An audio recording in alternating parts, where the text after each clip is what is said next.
is, in Islam it says, Jesus Christ, peace be upon him, is not the Son of God. When we are all children of Allah and born of mother and father, for he is only born of a mother, why is he not the Son of God? Brother Patrick asked a very good question, a very important question. He said that why in Islam is Jesus Christ, peace be upon him, not considered as Son of God? When we all are children of God, he being born of a virgin woman, all the more reason should be. See, brother, if you tell we are children of God, in that way I've got no problem at all.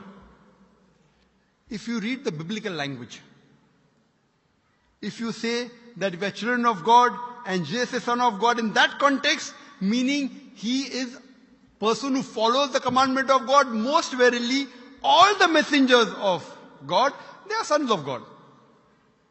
But the problem is, if someone says he is not a normal son, but he is the begotten son, then there's a problem. Because if you read the Bible have got sons, the God has got sons by the tons. If you read the Bible, Adam is son of God, Ephraim is son of God, Israel is son of God. It's mentioned in the book of Romans, chapter number 8. All those who are led by the Spirit of God, they are sons of God. That means if you follow the commandment of God, you're a son of God. I've got no problem with that phrase at all. But today, that phrase has been misunderstood. You know, for example, if a young son asks me a question, I said, Beta, son, it's a very good question. He won't mind because I'm elderly, But if I say that begotten son, that means I'm insinuating him. Maybe he'll punch me. Fine? So what do you realize? That using the phrase son of God, in the context that we are children of God, we have no problem. So in that context, all the human beings who follow the commandments of God can be called children of God. No problem. But what the Christian says, that no, Jesus Christ, peace be upon him, is not a normal son.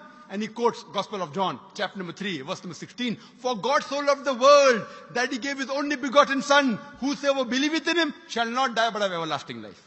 Correct, brother? So do you believe Jesus is the begotten son of God? I do. You believe, fine. Now this verse which I quoted, Gospel of John, chapter number 3, verse number 16, it's from King James Version. For God so loved the world that he gave his only begotten son. Whosoever believeth in him shall not die but have everlasting life. Now when you read the Revised Standard Version of the Bible, revised by Thaydu scholars, Christian scholars of the highest eminence, backed by 50 different cooperating Christian denominations, they say that this word begotten is an interpolation, it's a fabrication, it's a concoction, it's an adulteration. Who's saying? Not Muslims, not Hindus. Thaydu Christian scholars of the highest eminence in the Revised Standard Version of the Bible, they say begotten is an interpolation. It's a fabrication, it's a concoction, and they're thrown it out of the Bible. So if you say Jesus is Son of God, like Adam, like Ephraim, like Israel, I have no problem. The moment you say begotten, I want to ask you the question, what is the meaning of begotten?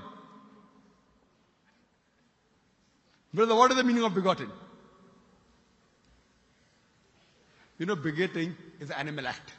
It's the function of lower animals of sex. And when you say that he was born to Mother Mary, virgin, what are you insinuating? And if you say, because Jesus Christ, peace be upon him, is God or Son of God, because he was born to Mother Mary, Quran gives the reply in Surah Imran, chapter number 3, verse number 59. Inna masala Isa indallahi ka masala Adam. Khalaqa min turab. That when they say the similitude of Jesus in front of Allah is the same as Adam. They were born from dust and said, be and it was. If you say that Jesus Christ is God because he had no father and only mother, then Adam, peace be upon him, is a greater God. He had no mother and no father according to the Bible. MashaAllah, you're clapping. I like it. So if you say Jesus is God because he had no father, only mother, Adam is a greater God, peace be upon him. He had no mother, he had no father. I never referred to him as a God, but Son of God. That's right. Fine. So Adam is a bigger son of God. Right or wrong? By your definition, Adam would be a God, for he has no mother nor no father. Not my definition, not my definition. By the definition of the Christian missionary. By my definition, he is a messenger of God. Because God cannot beget. I told you in my talk. Lam yalid wa lam yulad. He begets not, nor is he begotten. The moment God begets, he is not God. Son of God meaning pious person, I agree. That's the reason Allah subhanahu wa ta'ala in the Quran, in 99 attributes, he has missed out Ab, father. Why? It's a good attribute. But Allah did not mention Ab meaning father because people started having wrong meaning of the word father. So he used a more difficult word Rabb, but did not use Ab. Logically it's fine. But Almighty Allah subhanahu wa ta'ala purposely did not use the attribute Ab in the Quran because people will misunderstand. That's the reason English-wise, saying Jesus is the Son of God, meaning messenger of God, I'm with you. But the moment you say begotten Son, I have objection. So you say Jesus is a messenger of God, I say peace be upon him after his name. So I respect Jesus Christ, peace be upon him, more than you, Brother Patrick.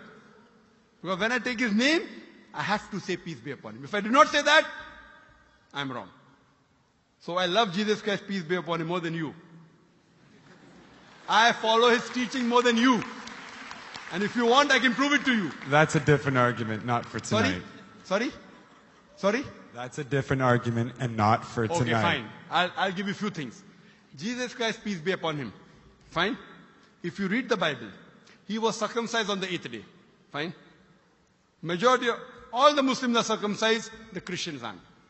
So if you say Christian means a person who follows the teachings of Jesus Christ, peace be upon him, then it's mentioned in the book of Leviticus, chapter number 11, verse number 7 to 8. It's mentioned in the book of Deuteronomy, chapter number 14, verse number 8. You should not have pork. It's mentioned in the book of Isaiah, chapter 65, verse number 2 to 5. Should not have pork. Muslims don't have pork. Most of the Christians have pork. If you read the book of Ephesians, chapter number 5, verse number 18, in the book of Proverbs, chapter number 20, verse number 1, it says you should not have alcohol. Muslims as a whole don't have alcohol. Most of the Christians have alcohol. If you say Christian means a person who follows the teachings of Jesus Christ, peace be upon him, we Muslims are more Christian than the Christians themselves.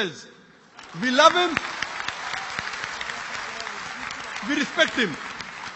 If you say, I love Jesus Christ, peace be upon him, but don't follow his teachings, your love is false. We, therefore, mashallah, I love Jesus Christ, peace be upon him, more than most of the Christians.